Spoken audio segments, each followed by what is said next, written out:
World cup जीतने के बाद स्पेनिश खातून फुटबॉलर का बोसा लेने पर हंगामा। स्पेनिश फुटबॉल फेडरेशन के सदर माफी मांगने पर मजबूर।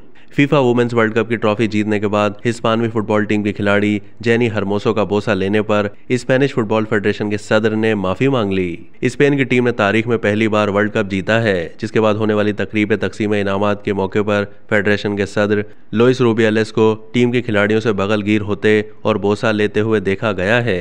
फेडरेशन के सदर से जब टीम की खिलाड़ी जेनी हर्मोसो मिलने आई तो उन्होंने पहले खिलाड़ी को गले लगाया और फिर बोसा ले लिया, जिस पर शदीद तनकीद की जा रही है। इस हरकत पर हिस्पानवी वज़रा ने भी तनकीद की थी। खुद खातून प्लेयर जेनी हर्मोसो ने भी फेडरेशन के सदर के इस अमल पर नापसंदीदगी का इजहार किया था, जिसके बाद फेडरेशन के सदर ने माफ़ी मांग ली। इसके साथ उन्होंने ये भी कहा है कि मुझे इस बात का एतराफ़ करना पड़ेगा कि मेरा अमल बिल्कुल गलत था।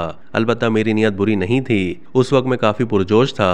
उस वक्त हमें ये नॉर्मल लगा, लेकिन बाद में ये मसला पैदा हो गया। उन्होंने मजीद कहा कि मुझे माफ़ी मांगनी चाहिए और इस वाक़े से सीखना चाहिए। मुझे ये समझना होगा कि जब आप सदर के मनसब पर हों तो आपको ज़्यादा जिम्मेदारी का मुजाहरा करना होता है।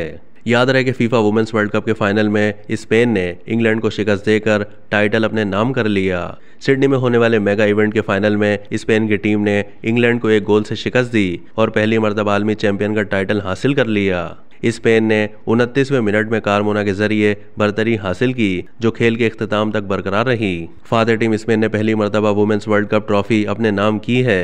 टाइटल जीतने के बाद वर्ल्ड चैंपियन टीम ट्रॉफी के साथ 42,90,000 अमरीकी डॉलर्स और फादर टीम की हर खिलाड़ी $2,70,000 डॉलर्स इनाम की हकदार बनी। इंग्लैंड को 30,15,000 और उसके हर खिलाड़ी को $1,95,000 डॉलर्स मिले। अब तक के लिए इतना ही। मज़ीद मालूमात के लिए डेली जंग के यूट्यूब चैनल को सब्सक्राइब कीजिए।